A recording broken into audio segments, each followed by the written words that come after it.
Welcome back to the channel. Tonight we have an unboxing review of the Trumpeter 148 scale Westland Whirlwind from 2014. This mold dates from, according to ScaleMates. This was a heavy fighter developed by the RAF in the very pre-World War II, 38-39, and it would have achieved more service if it didn't have so many problems, I guess, with the Peregrine engines that were on it. So basically they had two squadrons of the RAF had it, and it was very successful as a fighter bomber, but it was withdrawn from service in 1943. So this is the box art, and there is two different schemes. We'll go through the kit and we'll see what we get here. I'm going to move the box. So we start with the instructions. Basic Trumpeter instructions, including callouts for Mr. Hobby callouts. I'll show you the color sheet in a few minutes, both the Mr. Color and the Aqueous. So basic instruction guide. Showed you all the parts on the sprues, total of 5 sprues, and the decals. Not a huge part count, but enough to make it a good looking build, as you can see there. And that's the last of the instruction page. Then we have the color guide, the painting and marking guide. You have actually two. You have A here, and again this has Mr. Hobby callouts as well as Vallejo, Model Master, Tamiya, and Humbrol. So again, you've got a good number of options on how to paint it. So this is the A scheme with the gray and green. And the B scheme has the traditional green, brown, and gray underside, or the light gold gray underside, I should say. So very nice looking.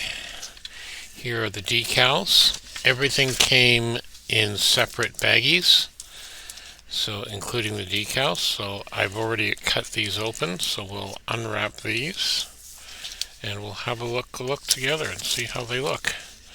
There we go. There's the schemes. Two schemes, even decals for the cockpit section if one desires. They look fairly crisp. They look in pretty good shape for a 10 or 11-year-old kit. So that's the decals. Now we'll go through the sprues. As I said, the sprues came individually wrapped. I have cut them open just to save time. So this is the first sprue with the engines, landing gear, etc. Landing gear there, bulkheads for the various engines. That's the first one. Then we have the second sprue consisting of the wings, upper and lower, and the tail ailerons.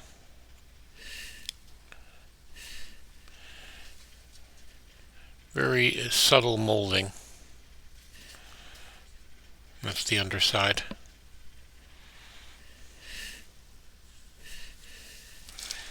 That's the second sprue.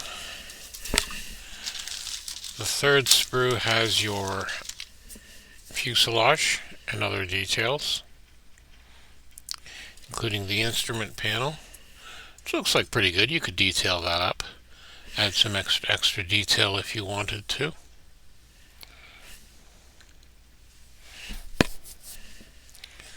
It's not a very big fighter for a twin engine, but big enough.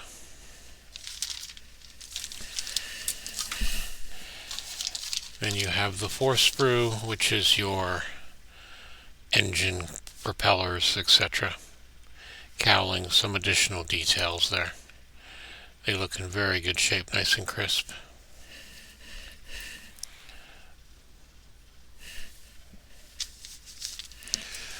So that's all the main sprues, and then last but not least, very carefully wrapped, we have the glass section, the glass canopy. And again, I'm just taking this off for the first time, so So we'll have a look, and it looks like it's in very good shape. Two sections there, good size, should be fairly easy to mask. That's that. So that is the Westland Whirlwind 1/48 scale by Trumpeter. A good looking kit. I might actually do this one sooner rather than later. The last one I built of one of these was a 72nd scale Airfix in a bag kit they're offering there, and I still use it as a paint mule actually. They also make one of these in a 32nd scale, but this is a nice good size scale for it, and you can still find it around. As always, don't forget to like and subscribe to the channel. Blackfire.ca. There'll be a full photo gallery of each of the sprues and the decals and the instructions, as well as the box art at Blackfire.ca. And of course, don't forget to like and subscribe and check out the Scale Model Podcast. As always, thank you and be well.